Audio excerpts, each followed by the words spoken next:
बंसी विभूषित करान्नवनीलदाभार पीताम्बरादरुण बिंब पूर्णेन्दु सुंदर मुखा दरविंद नेत्रा कृष्णात् परम किमपि तत्त्वमहं न जाने। ये हम लोग पढ़ रहे हैं अध्याय 2 की तीसरी बल्ली का 7वां मंत्र है, जो है इंद्रियों से मन उत्कृष्ट है, मन से बुद्धि उत्कृष्ट है, बुद्धि से महत तत्व अधिक है और महत तत्व से अव्यक्त उत्तम है, अद्यम से और अव्यक्त से पुरुष श्रेष्ठ है। पुरुष माने आत्मा, वो व्यापक तथा अलिंग है, वो व्यापक है और उसका कोई भी चिन्ह नहीं है, जिसे जानकर मनुष्य मुक्त हो जाता है और अमरत्व को प्राप्त हो जाता है। तो फिर जब उसका कोई चिन्ह नहीं है तो उस आत्मा का दर्शन किस प्रकार होता है, उसकी उपासना कोई किस प्रकार कर सकता है। ये 9वां मंत्र है। न सन्द्रशे तिष्ठति रूपमस्य, न सन्द्रशे तिष्ठति रूपमस्य, न चक्षुषा पश्यति कश्चनैनं, न चक्षुषा पश्यति कश्चनैनं, हृदा मनीषा मनसा विक्लिप्तो, यदा मनीषा मनसा विक्लिप्तो, यैतद् विदुर्मृतास्ते भवन्ति, एतद्विदुर्मृतास्ते भवन्ति। न सन्दृशे तिष्ठति रूपमस्य, न सन्दृशे तिष्ठति रूपमस्य, न चक्षुषा पश्यति कश्चनैनं, न चक्षुषा पश्यति कश्चनैनं, हृदा मनीषा मनसा विक्लिप्तो, यदा मनीषा मनसा विक्लिप्तो, यैतद् विदुर्मृतास्ते भवन्ति, यैतद् विदुर्मृतास्ते भवन्ति। इस आत्मा का रूप दृष्टि में नहीं ठहरता,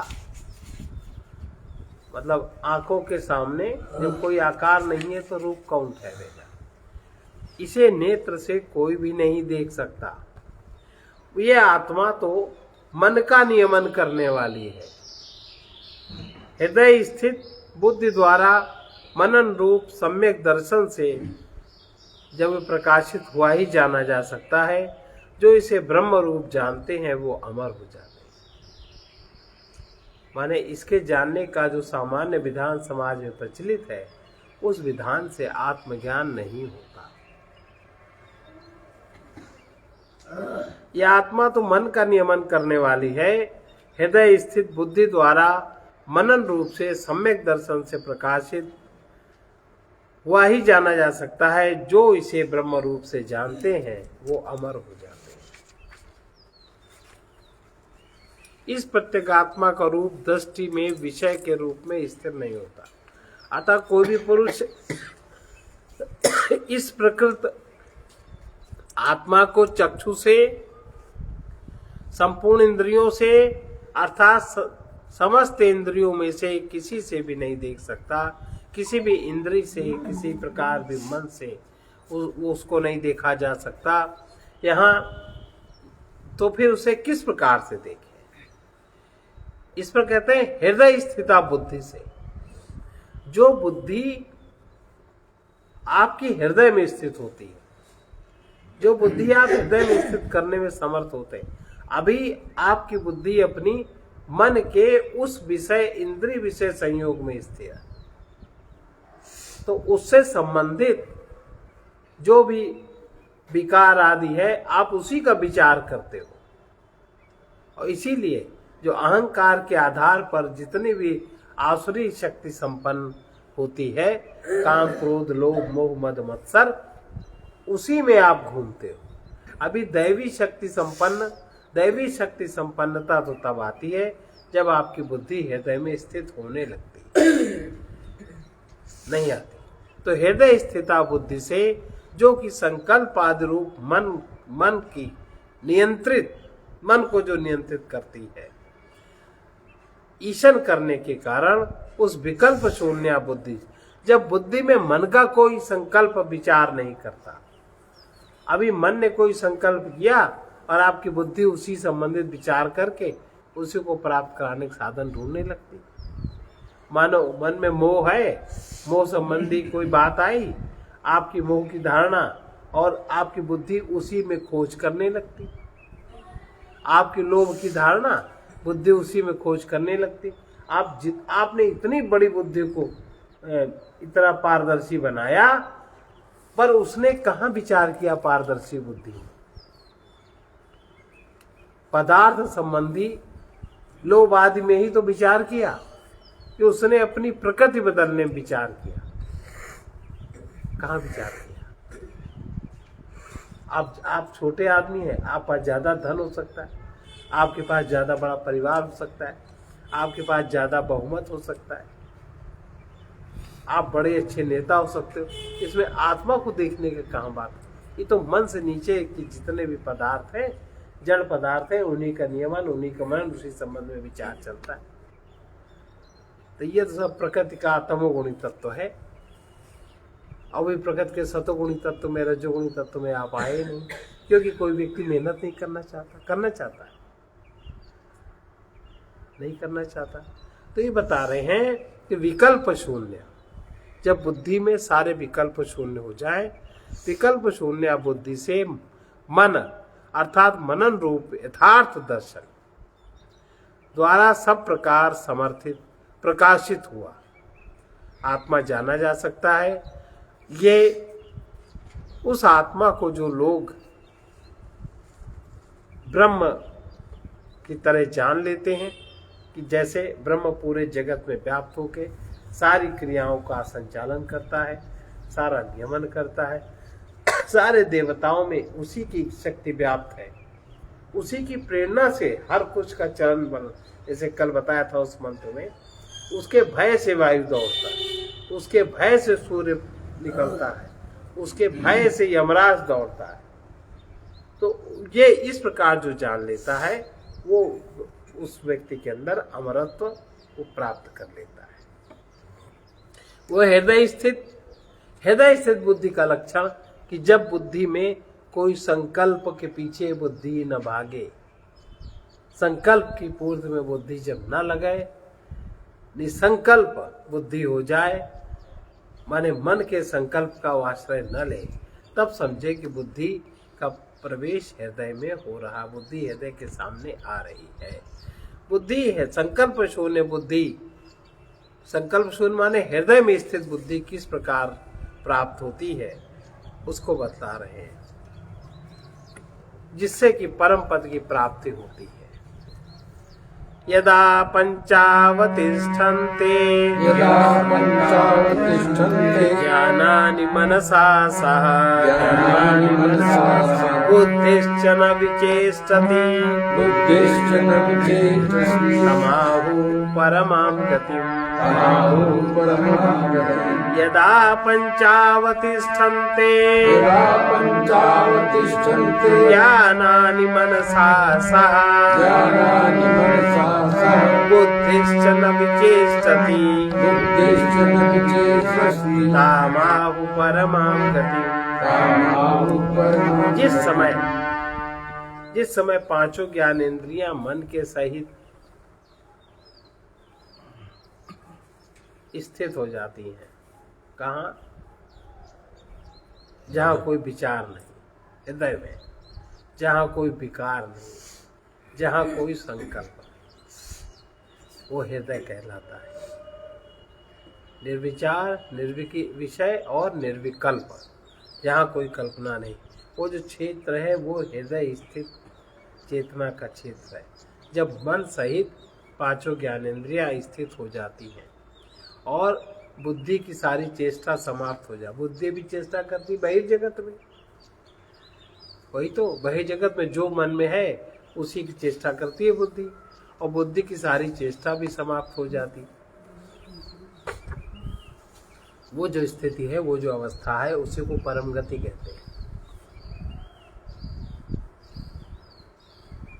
जब पांचों ज्ञानेंद्रियां मन सहित समाहित हो जाती, हृदय में बुद्धि की चेष्टाएं समाप्त हो जाती, उस अवस्था को ही परम गति कहते हैं। अब जो इतना जो तेजी से यंत्र चल रहा है मन बुद्धि का, उसको ठहराओ, ठहरा पाओगे? अभ्यास से ठहरेगा? नहीं ठहरेगा, अभ्यास नहीं ठहरेगा। किस बात का अभ्यास करोगे भाई? किस बात का अभ्यास करोगे? जो बहिर्गामी उनको अंतर लाने का नहीं होगा। पंखा चल रहा है, ठहराओ इसको स्विच ऑफ करेंगे तब ठहरेगा। जब स्विच पता होगा तब ना। उसी स्विच को तो ढूंढना है। तो जब कैसे ढूंढोगे? जो चीज पता ही नहीं है वो ढूंढोगे कैसे भाई? जो चीज पता ही नहीं है कहाँ ढूंढेंगे?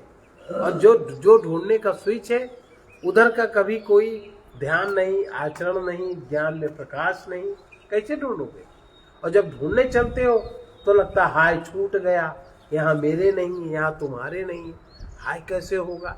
अच्छा, शरीर से ही उपरामता नहीं होती, मन से नहीं होती, और जो कहता है वो झूठ कहता है। लगन ही ढूंढवाएगी, नहीं हो सकता। इस प्रकार से अच्छा कैसे लगन लगेगी भाई? अभी सामान्य जो जीवन चल रहा है वो तुम्हारा प्रारब्धानुसार चल रहा है। हम नया कोई कर्म करते नहीं, जो वृत्ति हमारे में उत्पन्न हुई वैसे हम क्रिया करने लगते हैं। अभी ना नया कर्म है, ना नया कोई ज्ञान है। अब जैसे कोई वृत्ति हुई, आपका अपना जो भी विस्तार है हो गया विस्तार, अब आपके चरण उसी विस्तार में ही तो घूम रहे हैं कि विस्तार के अलग भी है कहीं? उसी विस्तार को तो बंद करना। अरे तो भाई, अब 90 बरस के हो रहे, अब कैसे बंद होगा? बिल्कुल बंद हो जाएगा। अरे ये सब व्यर्थ के कुतर्क है, तो कहीं नहीं होगा। अब उसकी विधि क्या है? ये जो कह रहे हैं कि जिस समय पांचों ज्ञानेंद्रियां मन सहित स्थित हो जाती, समाहित हो जाती, पांचों ज्ञानेंद्रियां मन, और मन माने आपका माना हुआ सारा संसार। मन माने क्या है? सब मनी में तो भरा है, मनी में तो भाई चित्त जो खुलता है प्रारब्ध का भोग, चित्त मन में ही तो आता है, और मन इंद्रियों में ही तो आके सारे जगत में गति है। और वो जो ये कर्म सर्किल जो चल रहा है उसको कहां से रोकोगे? उसकी रोकने की विधि क्या है? जो भी करोगे वही कर्म होगा। अकर्म को जानते नहीं, निष्काम कर्म जानते नहीं, जो कभी किया नहीं। भाई सवाल इस बात, स्विच आप कहां से बंद करेंगे? बहुत तेज है भाई। स्वप्न अवस्था में आप जाते हो, आप आज तक जान नहीं पाए, उस समय आप जागृत नहीं हो पाए। सुषुप्ति अवस्था आप में प्रवेश होती, आप समझ नहीं पाते। निद्रा आप में प्रवेश करती, आप समझ नहीं पाते। कहाँ समझ पाओगे? स्विच कहाँ है, कैसे जान पाओगे? बताओ। आपके साथ जो भी प्राकृतिक क्रियाएं होती शरीर के अनुसार, मन के अनुसार, वो आराम से होती, कहाँ होगा, कैसे होगा? तो जिस समय अपने अपने विषयों से निवृत्त हुई, पांचों ज्ञानेंद्रियां ज्ञानार्थक होने के कारण श्रोतादि इंद्रियां जो ज्ञान कही जाती हैं, मन के साथ अर्थात जिसका अनुवर्तन करने वाली हैं, उस संकल्प आदि व्यापार से निवृत्त होकर अंतःकरण के सहित आत्मा में स्थिर हो जाती हैं। और बुद्धि की जो निश्चयात्मिकता है वो भी अपने हर व्यापार में चेष्टाशील नहीं रहती। बुद्धि कोई चेष्टा नहीं करती। आप चेष्टा कब नहीं करते? आपकी चेष्टा कब बंद होती? जिस बात से आपको मतलब नहीं है ना, कोई मतलब नहीं है, आप सड़क पे जा रहे हो, कोई बात नहीं, तुरंत बुद्धि ने प्रक्रिया करी, इसको ऐसे नहीं ऐसा करना चाहिए। कोई सुनने वाला नहीं, कोई देखने वाला, आपके अंदर ये विचार तो आके पलट जाता है नहीं, और गए 2 मिनट तक ऐसे करता वैसे करता, क्या फालतू बवाल बढ़ा रखा है? कहाँ निर्विचार आप हुआ? आपसे मतलब नहीं, तब भी आपका कोई भी लेन देन नहीं है, तब भी होता है कि नहीं? प्रैक्टिकल बात है। आप कहाँ सावधान हो? कि आपसे कुछ लेना देना नहीं, आप एकदम निर्विचार रहो। कहाँ रहते? अविचार में तो हम जा सकते हैं, हम उसके विषय में कुछ न सोच, पर हम निर्विचार नहीं हो सकते। और मजे की बात, हम अविचार को ही निर्विचार समझ लेते हैं। अपने मन की जड़ता को, बुद्धि की जड़ता को समझ लेते हैं निर्विचार। 3 स्तर है। नंबर 1 अविचार, आदमी सोचता ही नहीं, एकदम जड़ तल है। नंबर 2 विचार, और फिर अपने स्तर से विचार करता। कैसा? वो विचार नहीं होता। कोई अगर इंद्रियों में, 5 ज्ञान इंद्रियों में किसी एक विशेष इंद्री में जिसकी आसक्ति, वो उसी संबंधी विचार कर, वो विचार नहीं है, वो इंद्रिय आसक्ति संबंधी लेन देन है। इंद्रियों से ऊपर हट के, इंद्रियों के विषयों से हट के आप कौन सा विचार करते हो? लोभ रहित होकर आप कौन सा विचार करते हो? मोह रहित होकर के कौन सी विचारणा जागती? अभिमान अहंकार से रहित होकर कौन सा विचार है? वो विचार है। और फिर उसके बाद आप निर्विचार में आते। कैसे करेंगे? कैसे अभ्यास से करेंगे? कौन अभ्यास? अभी जितना अभी किया है, जो हो रहा है, वही तो अभ्यास होगा। कैसे होगा? तो ये कह रहे हैं, निश्चयात्मिका बुद्धि अपने व्यापारों में चेष्टाशील नहीं होती। जो भी बुद्धि का व्यापार है, बुद्धि का जो भी व्यापार है, उसमें वो चेष्टा नहीं करते। बुद्धि का व्यापार अविचार, विचार, निर्विचार, ये सब बुद्धि के व्यापार तीनों है, उसमें चेष्टा नहीं करते। उस अवस्था को परम गति कहते हैं। बस इतना ही है। ताम योगमिति मन्यन्ते स्थिराम इंद्रिय धारणाम अप्रमत्तस्तदा भवति योगो हि प्रभवाप्ययौ ताम योगमिति मन्यन्ते स्थिराम इंद्रिय धारणाम अप्रमत्तस्तदा भवति योगो हि प्रभवाप्ययौ। वो जो स्थिर धारणा है, जब 5 ज्ञानेंद्रियां ज्ञानार्थक होने के कारण अपने विषयों से निवृत्त होकर के हृदय में समाहित हो जाती हैं, मन सहित। मन के साथ जिसका अनुवर्तन करने वाली संकल्प विकल्प आदि व्यापार से निवृत्त हुए अंतःकरण के सहित आत्मा में जब स्थिर हो जाती है 5 ज्ञानेंद्रिय, तो उस स्थिर इंद्रिय वो इंद्रिय धारणा कहलाती है। उस स्थिर इंद्रिय धारणा को ही योग कहते हैं।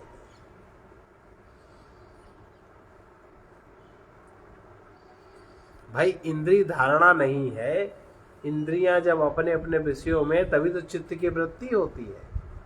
और जब चित्त की वृत्ति नहीं है तो योग कहलाती, सामान्य सी परिभाषा है। तो जिस समय अपने अपने विषयों से निवृत्त हुई 5 ज्ञानेंद्रियां ज्ञानार्थक होने के कारण स्रोत आदि इंद्रियां जो ज्ञान कही जाती हैं, मन के साथ जिसका अनुवर्तन करने वाली, वो संकल्प आदि व्यापार से निवृत्त हो जाती है। स्पष्ट हुआ? संकल्प के अनुसार ज्ञानेंद्रियां काम नहीं करती, अंतःकरण के सहित स्थिर हो जाती हैं। उसको इंद्रिय धारणा कहते हैं। उस इंद्रिय धारणा को योग कहते हैं। उस समय पुरुष प्रमाद रहित हो पाता है। उस समय उसके जो जिसको प्रमाद कहते हैं, उस समय प्रमाद नहीं होता, क्योंकि योग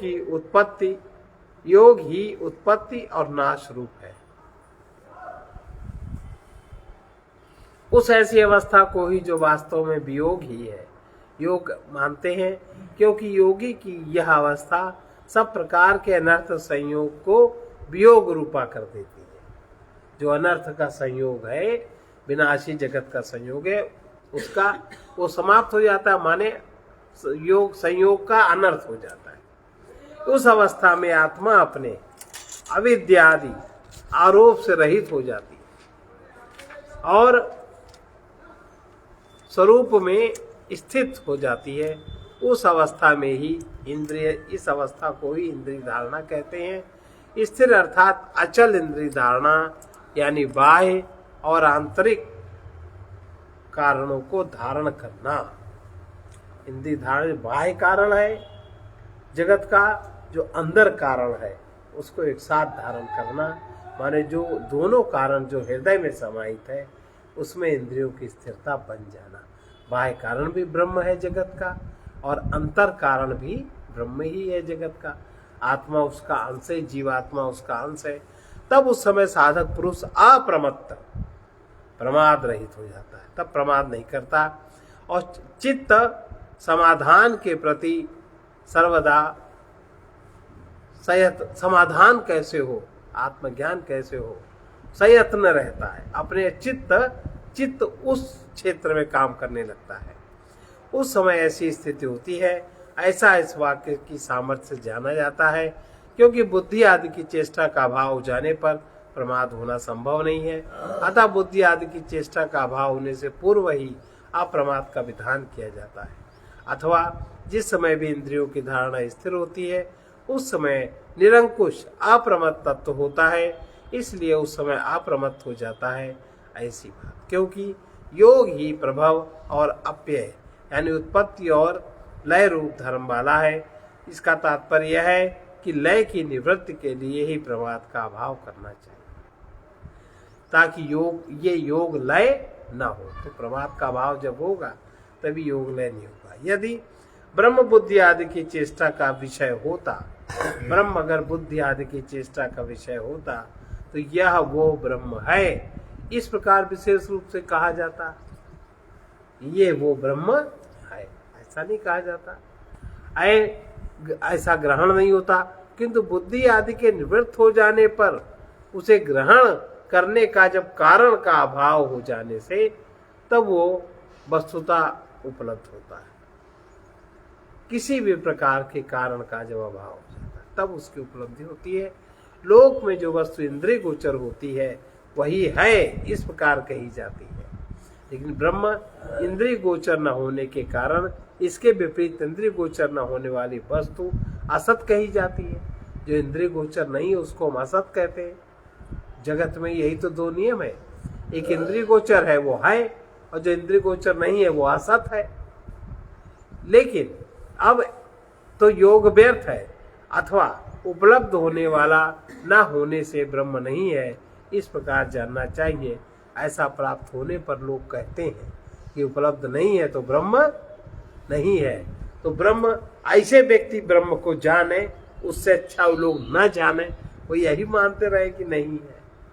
भाई ऐसे व्यक्ति को अगर उसके पास अगर शक्ति सामर्थ्य आ जाएगी तो वो क्या करेगा? पहले अब उसकी अभी जरा सी ही धारणा नहीं स्थिर हुई, तो अगर वही बात कह रहे हैं कि यदि ब्रह्म बुद्धि आदि की चेष्टा का विषय होता तो यह वो ब्रह्म है, इस प्रकार विशेष रूप से ग्रहण किया जा सकता था, जैसे अन्य पदार्थ ग्रहण किए जाते हैं।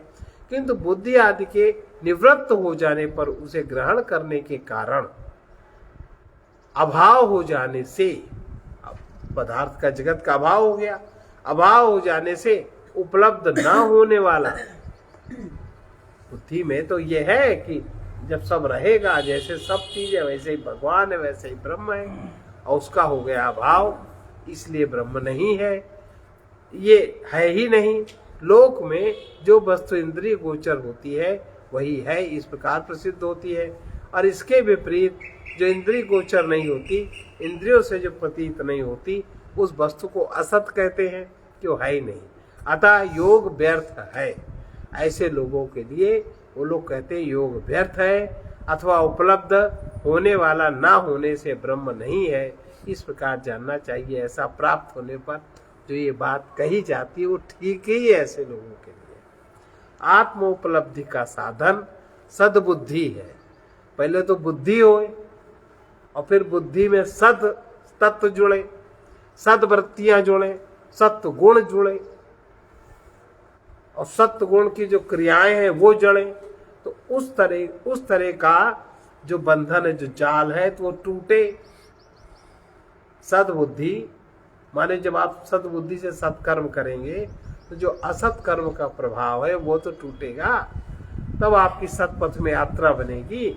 अब सत्य कब उपलब्ध होगा ये तो भगवान जाने, नैव वाचा न मनसा नैव वाचा न मनसा प्राप्तुं शक्यो न चक्षुषा प्राप्तुं शक्यो न चक्षुषा अस्तीति ब्रुवतोऽन्यत्र अतीति ब्रुमतो अन्यत्र कथं तदुपलभ्यते कथं तदुपलभ्यते नैव वाचा न मनसा नैव वाचा न मनसा प्राप्तुं शक्यो न चक्षुषा प्राप्तुं शक्यो न चक्षुषा अस्तीति ब्रुवतोऽन्यत्र अस्तीति ब्रुवतो अन्यत्र कथम तदुपलभ्यते। कथं तदुपलभ्यते। वो आत्मा न तो वाणी से, न मन से, न नेत्र से ही प्राप्त किया जा सकता है।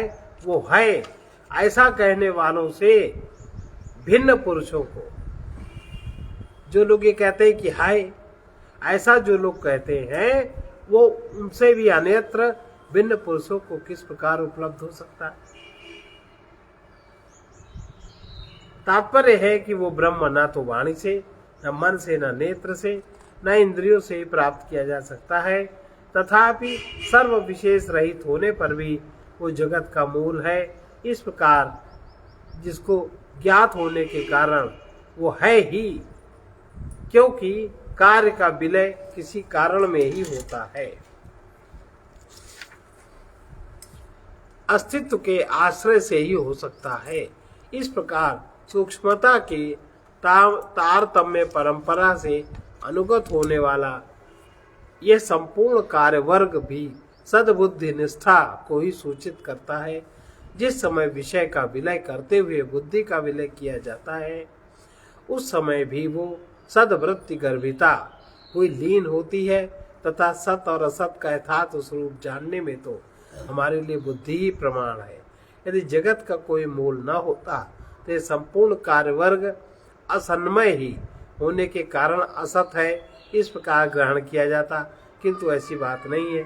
ये जगत तो है इस प्रकार ही ग्रहण किया जाता है जिस प्रकार की मृतिका आदि के कार्य घड़ा आदि अपने कारण मृतिका आदि से समन्वित ही ग्रहित होते हैं। अतः जगत का मूल आत्मा है, इस प्रकार ही उपलब्ध किया जाना चाहिए, क्योंकि आत्मा है। इस प्रकार कहने वाले शास्त्रार्थ अनुसारी श्रद्धालु आस्तिक पुरुषों से भिन्न जो नास्तिकवादियों का जो ऐसा मानते हैं कि जगत का मूल आत्मा नहीं है, जिसका अभाव ही अंतिम परिणाम है, ऐसा एक कार्यवर्ग कारण से अनन्वित हुआ लीन हो जाता है। ऐसे उन विपरीत दर्शियों को वो ब्रह्म किस प्रकार तत्वता उपलब्ध हो सकता है, अर्थात ऐसे लोगों को किसी प्रकार उसको उपलब्धि नहीं होती। अतः असदवादियों के आसुरी पक्ष का निराकरण करना चाहिए। लेकिन जो असदवादी हैं वो आसुरी प्रवृत्ति के अनुसार जीते हैं, पर उनको कोई बात पता अस्तित्वोपलब्धव्य तत्वभावेन चोभयो अस्तित्वोपलब्धस्य तत्वभावः प्रसीदति अस्तित्वोपलब्धव्यः तत्वभावेन चोभयो अस्तित्वोपलब्धस्य तत्वभावः प्रसीदति। वो आत्मा है, इस प्रकार ही उपलब्ध किया जाना चाहिए तथा उसे तत्वभाव से भी जानना चाहिए।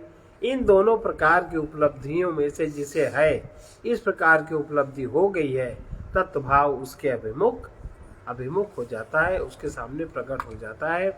बुद्धि आदि जिसकी उपाधि है तथा जिसका सत्व उसके कार्य वर्ग में अनुगत है, उस आत्मा को है इस प्रकार ही उपलब्ध करना चाहिए। जिस समय आत्मा उस बुद्धि आदि उपाधि से रहित और निर्विकार जाना जाता है तथा कार्य वर्ग विकार वाणी का विलास और नाम मात्र है, केवल मृतिका ही सत्य है, इस श्रुति के अनुसार अपने कारण से भिन्न नहीं है कार्य, ऐसा निश्चित होता है। उस समय जिस निरुपाधिक अलिंग और सत असत आदि प्रतीत के विषय में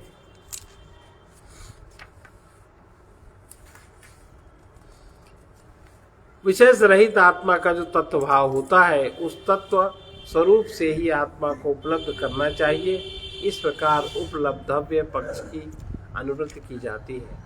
सोपाधिक अस्तित्व और निरुपाधिक तत्व भाव, इन दोनों में से यहाँ पद में इस प्रकार उपलब्ध हुए आत्मा का अर्थात सत्कार्य रूप उपाधि के किए हुए अस्तित्व प्रत्यक्ष से उपलब्ध हुए आत्मा का, और फिर जिसकी संपूर्ण उपाधि निवृत्त हो गई है और जो ज्ञात और अज्ञात से भिन्न अद्वितीय स्वरूप है, उस नेति नेति इत्यादि श्रुतियों से निर्दिष्ट आत्मा का तत्वभाव अभिमुख होता है, अर्थात जिसे पहले है इस प्रकार आत्मा की उपलब्धि हो गई है, उसे अपना स्वरूप प्रकट करने के लिए वो तत्व रूप से उसके सामने स्वयं ही प्रकट हो जाता है।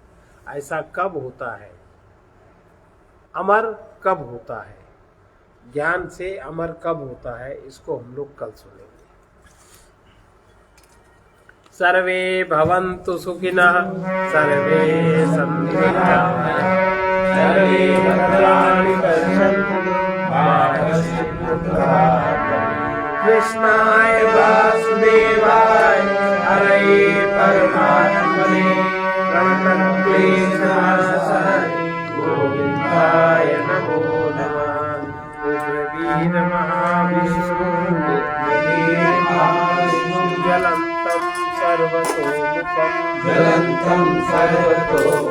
नृसिंहं भीषणं भद्रं मृत्युर्नमाम्यहम्। ॐ ह्रौं जूं सः ॐ भूर्भुवः स्वः ॐ त्र्यम्बकं यजामहे गन्धिं पुष्टिवर्धनम् उर्वारुकमिव बन्धनात् मृत्योर्मुक्षीयमामृता। ॐ स्वः ॐ भुवः भूः ॐ सः जूं रौं असतो मा सद्गमये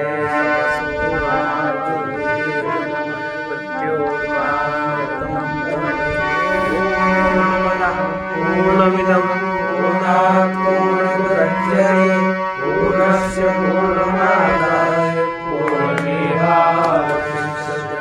ओम शांति शांति शांति।